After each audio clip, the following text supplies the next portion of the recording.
सभी का धन्यवाद। उसके साथ साथ राजस्थान में लगातार मेरा आना जाना जो है वो लगा रहा।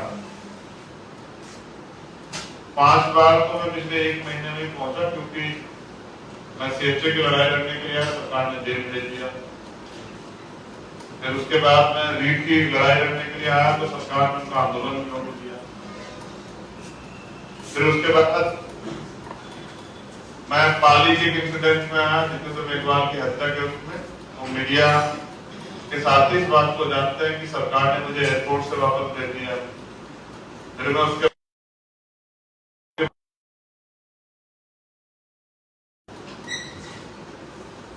फिर मैं एक और बार आया, लेकिन इस बार मैं चुपचाप आया कि किस तरह पीड़ित परिवार से मिल लूं। फिर मैं पीड़ित परिवार से मिला, लेकिन उस दिन भी सरकार ने जबरन मुझे दिल्ली वापस भेजा। अब जब मैं यहाँ के विषयों पे, यहाँ के मीडिया के जरिए यहाँ के जनमानस तक अपनी बात नहीं पहुंचाऊंगा, तो फिर ये जो अन्याय हो रहा है इस पे सरकार खामोशी से जो रुख अख्तियार किया वो करती रहेगी। तो आज भी मैं आया क्योंकि यहाँ लगातार एट्रोसिटी और एट्रोसिटी से बढ़ के SC, ST, OBC और माइनॉरिटी महिलाओं में जो अत्याचार हो रहे हैं उन पर रोकथाम जरूरी। तो अपनी पिछले 2 महीने के लगभग जो हमने डाटा यहाँ से कलेक्ट किया वो मैं आपके सामने रखता हूँ कि हालात क्या है। अभी NCRB की रिपोर्ट आई है, जिसमें राजस्थान में 2020 और 21 के जो बीच में 5310 से और 6337 बलात्कार के सबसे अधिक मामले जो है राजस्थान में दर्ज। महिलाओं के खिलाफ 40,738 अपराधों के साथ राजस्थान दूसरे नंबर पर। राजस्थान में 2021 में दर्ज किए गए बलात्कारों के मामले में 16.4% की सबसे ज्यादा वृद्धि हुई। National crime report bureau NCRB के 2021 के डाटा के मुताबिक पूरे देश में सांप्रदायिक हिंसा में राजस्थान का 5वां नंबर। कुछ प्रमुख घटनाएं जो अभी वर्तमान में पिछले 2 महीने 3 महीने के अंदर हुई है, मैं वो भी आपके सामने रखूं। जैसे उदयपुर में अभी 9 सितंबर को जो घटना, जिसमें बड़गांव खंड में आदिवासी युवक प्रकाश बेन के दोनों पैर काटने कुचलने की खुलेआम बर्बरतापूर्ण घटना की गई और कार्रवाई के नाम पे खानापूर्ति जो है आप सबने देखी, मैंने भी दिल्ली बैठ के देखी। अभी अजमेर में 9 सितंबर को, पहले जालौर उसके बाद अजमेर में एक दलित समाज के बच्चे की जो है मौत हुई, हत्या हुई। उसकी डेड बॉडी जो है वो खान में पड़ी हुई और जो स्कूल स्टाफ था वो स्कूल बंद करके भाग गया। पाली में जो 17 मार्च 2022 की घटना है, जिसमें जितेंद्र मेघवाल जो छोटे भाई थे हमारे, उनकी हत्या हुई है। उनका परिवार हमारे साथ बैठा, वो भी अपनी बात आपसे रखें। उनके बड़े भाई, मैं जब उनके परिवार से मिलने गया, वहां के शासन प्रशासन ने और वहां यहाँ की सरकार के लोगों ने विश्वास दिलाया था कि हम न्याय करने में 2 तरह का व्यवहार नहीं करते। उस परिवार की हत्या के बावजूद आज तक कोई उचित मुआवजा और जो नौकरी की बात सरकार ने की थी वो नहीं दी है। यहाँ तक कि सरकार ने लाइसेंस देने की बात की थी सुरक्षा के लिए, बड़े बड़े वादे किए थे, वो लाइसेंस भी नहीं दिए हैं। इस घटना को आप देखिए, ये मार्च की घटना है। अब तक परिवार को सुरक्षा के लिए लाइसेंस नहीं मिला, नौकरी और मुआवजा तो बहुत दूर की बात है। और प्रयास ये किया जाए किस तरह से आरोपी बच जाए, ये सत्ता के संरक्षण के बिना संभव नहीं है किसी प्रदेश में। आज वो मैं हमारे बीच है, वो अपने और जो समस्या पेश कर रहे हैं मीडिया के सामने रखेंगे। फिर 14 अगस्त 2022 को जालौर में जो इंद्र कुमार मेघवाल के साथ हुआ, अब ये बड़ा कमाल, इतनी बड़ी घटना अनटचेबिलिटी की, स्पष्टता की, जिसपे पूरी दुनिया में आवाज उठी। अगर वहां सत्ता पक्ष और विपक्ष का एक जैसा रवैया है, ये राजस्थान में काबिले तारीफ है। क्योंकि जहां सरकार के लोग उसको झुटकाने में लग रहे हैं, RSS की पत्रिका जो इस पे लिख देते हैं झूठा मटका कांड। ये इस बात को स्पष्ट करती है कि सब लोग मिलके जो हैं, क्योंकि दोनों सरकारों में अन्याय जारी हुआ रहा है, तो वो इसको घटना को छिपाने का काम करते हैं। यानी कि पक्ष और विपक्ष मिलके पीड़ितों की आवाज को दबाने के लिए इसमें लगे हुए हैं। और फिर आरोपियों के पक्ष में पंचायत होना तो राजस्थान में आम बात हो गई। 36 कौम के नाम पे, हम भी भारत में रहते हैं और सभी को जानते हैं, हमारा मजबूत संगठन है राजस्थान में। 36 कौम के नाम पे अपराधियों के परिवार के लोगों की जाति के लोग पंचायत कर करके जिस तरह से परिवार को डराने का काम कर रहे हैं, मुख्यमंत्री चैन से एक आवाज भी नहीं उठा पा रहे। तो जो दलितों की आवाज नहीं उठा सकते, आदिवासियों को, पिछड़ों के लोगों की आवाज नहीं उठा सकते, महिलाओं की आवाज नहीं उठा सकते, वो भी मुख्यमंत्री दिल्ली में जाके बात करते हैं कि भाई कानून व्यवस्था लोकतंत्र की हत्या हो रही है। अलवर थाना गाजी में जो घटना हुई थी, जिसमें पति के सामने 19 वर्षीय दलित महिला के साथ अन्याय हुआ, वो पहली घटना थी। उसी के बाद सरकार को जाना चाहिए था कि हमें इन पर रोकथाम लगानी है, जबकि रोकथाम लगाने की बजाय उसके बाद जो घटनाएं हुई वो ये साबित करते हैं कानून व्यवस्था में राजस्थान सरकार फेल। अलवर के थाना गाजी में एक नागौर में दलित समाज के एक साथी को जिंदा जलाया गया। फिर 25 अक्टूबर 2020 को खैरथल थाना इलाके के कोमपुर गांव में जो है, वहां दलित समाज के व्यक्ति को सैलरी मांगने में उसको जिंदा जला दिया गया। 23 अगस्त 2022 अलवर मॉब लिंचिंग की घटना सामने आई। यहाँ के रामबास गांव 20-25 लोगों ने ट्रैक्टर चोरी के शक में 45 साल के चंद्रवी लाल को पीट कर मार दिया। जालोर जिला के अहोर उपखंड क्षेत्र में नीलकंठ गांव में, और सरकार कहती है, विपक्ष भी कहता है अनटचेबिलिटी यहाँ नहीं है, लेकिन वहां एक गांव पड़ता है साठन, वहां दूल्हे कुका राम को जो है मंदिर में धोख देने से रोक दिया जाता है। वहां के पुजारी जी मना कर देते हैं कि इस मंदिर में आप लोग नहीं घुस सकते हैं, और सरकार कहती है कि अनटचेबिलिटी नहीं है। घोड़ी पे बैठने में, बारात रोकने में कितने मामले आपके सामने हैं। जालोर जिला के संखवाली गांव में लक्ष्मण मीणा की हत्या होती है, 18 महीने बाद डेड बॉडी मिलती। एक जानवर की हत्या पे यहाँ लोग रो पड़ते हैं, ट्वीट करते हैं, लेकिन इंसान की 18 महीने तक जो गायब रहता है उसकी हत्या में कोई बात नहीं होती। और आज भी कोई खुलासा नहीं हुआ। हनुमानगढ़ जून 2021 जो भीम आर्मी के सदस्य थे, हनुमानगढ़ के बाबा साहब अम्बेडकर के पोस्टर लगाने में उनकी हत्या हुई। हम लोग उनकी श्रद्धांजलि सभा मनाते हैं हमेशा। 11 अगस्त 2020 को बगड़ी में मूक बाधित दलित नाबालिग के साथ धार्मिक स्थल पर दुष्कर्म हुआ। और बाड़ी में एक 14 साल की लड़की के साथ सामूहिक बलात्कार किया गया 26 जुलाई 2022। धौलपुर के कंचनपुर थाने में रूह कपा देने वाली वारदात में कुछ निकम्मों ने दलित महिला को निबद्ध करके उसके बच्चों के सामने गैंगरेप किया। अगर आजाद भारत में किसी के साथ इतना उत्पीड़न होता है और सरकार उससे चुप है, और मेरे बराबर में मुकेश, कैप्टन मुकेश जी बैठे हुए, उनके बेटे जो इसी सरकार में कर्मचारी हैं, हर्षादित्य वाल्मीकि, सरकार के विधायक उनको जिस तरह से उनके साथ मारपीट करते हैं, वो बकायदा बयान देते। वो तो जिंदा है, अगर नहीं रहते तो पता नहीं क्या होता। वो जिंदा होते बयान देते हैं कि मेरे साथ विधायक जी ने किया। विधायक जी, कलेक्टर और एसपी मिलकर जो है विधायक जी का स्वागत करते हैं, और एक दिन में विधायक जी को बेल मिल जाती है। और इतने इश्यूज हैं मैं कह नहीं सकता। इतना अन्याय जो है यहाँ जारी है और सरकार चुप चपाए बैठी है। इसलिए आज हम मीडिया से मुखातिब हुए कि अपनी बात रखें। तो मैं समझता हूं सरकार को चाहिए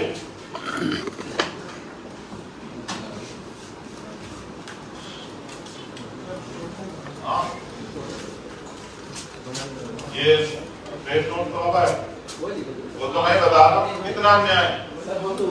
इतना अन्याय है कि आप लोग अपनी बातें करने लगे कि ये तो रोज का काम है यहाँ। मीडिया आप सभी का धन्यवाद। उसके साथ साथ राजस्थान में लगातार मेरा आना जाना जो है वो लगा रहा। 5 बार तो मैं पिछले 1 महीने में पहुंचा, क्योंकि मैं सीएचए की लड़ाई लड़ने के लिए सरकार ने जेल भेज दिया। फिर उसके बाद मैं रीट की लड़ाई लड़ने के लिए आया तो सरकार ने उनका आंदोलन में रोक दिया। फिर उसके बाद मैं पाली के इंसिडेंट में आया जितेंद्र मेघवाल की हत्या के उसमें, तो मीडिया के साथ ही इस बात को जानते हैं कि सरकार ने मुझे एयरपोर्ट से वापस भेज दिया। फिर मैं उसके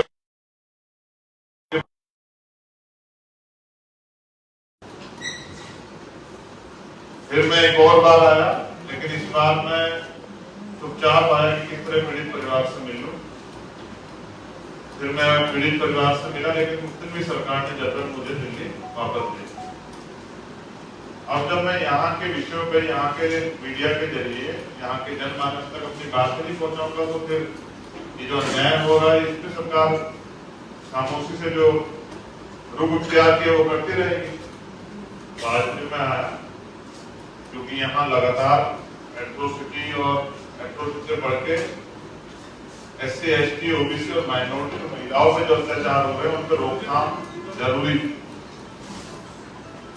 तो अपनी पिछले 2 महीने के लगभग जो हमने डाटा यहाँ से कलेक्ट किया वो मैं आपके सामने रखता हूँ कि हालात क्या है। अभी NCRB की रिपोर्ट आई है जिसमें राजस्थान में 2020 और 21 के जो बीच में 5310 से और 6337 बलात्कार के सबसे अधिक मामले जो है राजस्थान में दर्ज। महिलाओं के खिलाफ 40,738 अपराधों के साथ राजस्थान दूसरे नंबर पर। राजस्थान में 2021 में दर्ज किए गए बलात्कारों के मामले में 16.4% की सबसे ज्यादा वृद्धि हुई। National crime report bureau NCRB के 2021 के डाटा के मुताबिक पूरे देश में सांप्रदायिक हिंसा में राजस्थान का 5वां नंबर। कुछ प्रमुख घटनाएं जो अभी वर्तमान में पिछले 2 महीने 3 महीने के अंदर हुई है, मैं वो भी आपके सामने रखूं। जैसे उदयपुर में अभी 9 सितंबर को जो घटना, जिसमें बड़गांव खंड में आदिवासी युवक प्रकाश बेन के दोनों पैर काटने कुचलने की खुलेआम बर्बरतापूर्ण घटना की गई और कार्रवाई के नाम पे खानापूर्ति जो है आप सबने देखी, मैंने भी दिल्ली बैठ के देखी। अभी अजमेर में 9 सितंबर को पहले जालौर उसके बाद अजमेर में एक दलित समाज के बच्चे की जो है मौत हुई, हत्या हुई। उसकी डेड बॉडी जो है वो खान में पड़ी हुई और जो स्कूल स्टाफ था वो स्कूल बंद करके भाग गया। पाली में जो 17 मार्च 2022 की घटना है जिसमें जितेंद्र मेघवाल जो छोटे भाई थे हमारे, उसकी हत्या हुई है। उनका परिवार हमारे साथ बैठा, वो भी अपनी बात आपसे रखें। उनके बड़े भाई, मैं जब उनके परिवार से मिलेगा वहां के शासन प्रशासन ने और वहां यहाँ की सरकार के लोगों ने विश्वास दिलाया था कि हम न्याय करने में 2 तरह का व्यवहार नहीं करते। उस परिवार की हत्या के बावजूद आज तक कोई उचित मुआवजा और जो नौकरी की बात सरकार ने की थी वो नहीं की है। यहाँ तक कि सरकार ने लाइसेंस देने की बात की थी सुरक्षा के लिए, बड़े बड़े वादे किए थे, वो लाइसेंस भी नहीं दिए। इस घटना को आप देखिए, ये मार्च की घटना है। अब तक परिवार को सुरक्षा के लिए लाइसेंस नहीं मिला, नौकरी और मुआवजा तो बहुत दूर की बात है। और प्रयास ये किया जाए किस तरह से आरोपी बच जाए, ये सत्ता के सुदर्शन के बिना संभव नहीं है किसी प्रदेश में। आज वो मैं हमारे बीच है, वो अपने और जो समस्या पेश कर रहे हैं मीडिया के सामने रखने के लिए। फिर 14 अगस्त 2022 को जालौर में जो इंद्र कुमार मेघवाल के साथ हुआ, अब ये बड़ा कमाल, इतनी बड़ी घटना अनटचेबिलिटी की, स्पष्टता की, जिसमें पूरी दुनिया में आवाज उठी।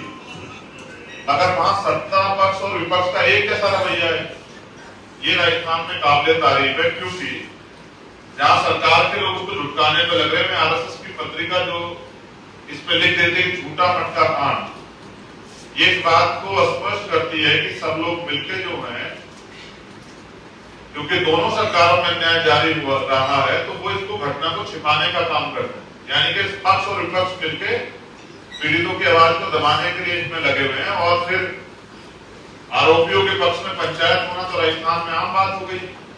36 कौम के नाम पे हम भी भारत में रहते हैं और सभी को जानते हैं, हमारा मजबूत संगठन है राजस्थान में। 36 कौम के नाम पे अपराधियों के परिवार के लोग, उनकी जाति के लोग पंचायत कर करके जिस तरह से परिवार को डराने का काम कर रहे हैं, मुख्यमंत्री चैन से एक आवाज भी नहीं उठा पा रहे। तो जो दलितों की आवाज नहीं उठा सकते, आदिवासियों को, पिछड़ों के लोगों की आवाज नहीं उठा सकते, महिलाओं की आवाज नहीं उठा सकते, वो भी मुख्यमंत्री दिल्ली में जाके बात करते हैं कि भाई कानून व्यवस्था, लोकतंत्र की हत्या हो रही।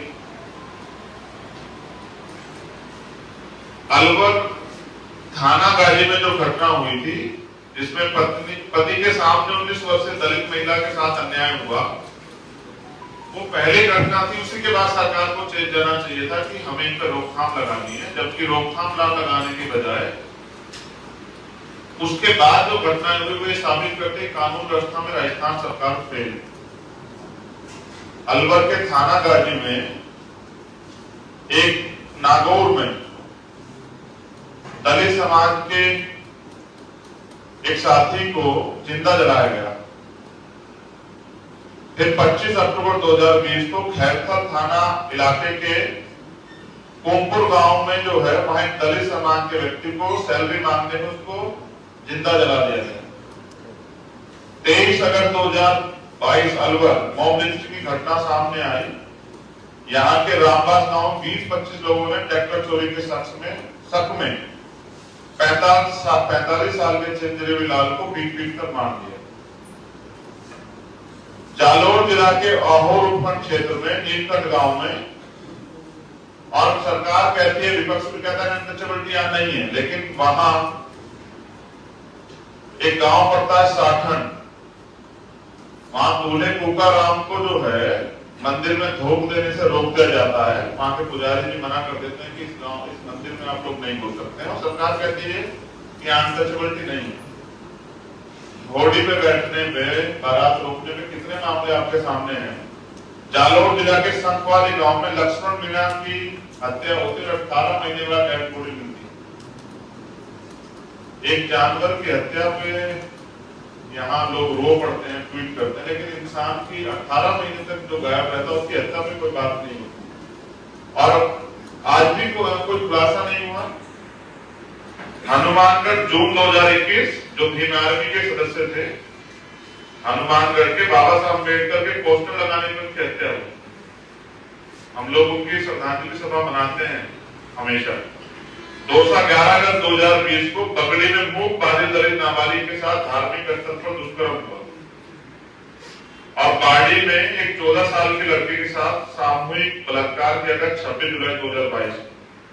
धौलपुर के कंचनपुर थाने में रूह कपा देने वाली वारदात में कुछ निकम्मों ने दलित महिला को निवृत्त करके उसके बच्चों के सामने गैंगरेप किया।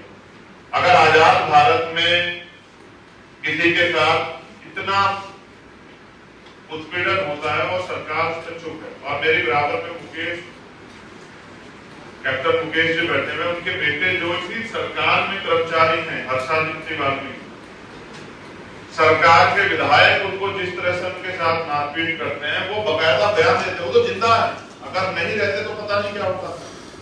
वो जिंदा होते बयान देते हैं कि मेरे साथ विधायक जी ने किया। विधायक जी, कलेक्टर और एसपी मिलकर जो है विधायक जी का स्वागत करते हैं, और एक दिन में विधायक जी को बेल मिल जाती है। और इतने इश्यूज हैं मैं कह नहीं सकता। इतना अन्याय जो है यहाँ जारी है और सरकार चुप चपाए बैठी है। इसलिए आज हम मीडिया से मुखातिब हुए कि अपनी बात रखें। तो मैं समझता हूं सरकार को चाहिए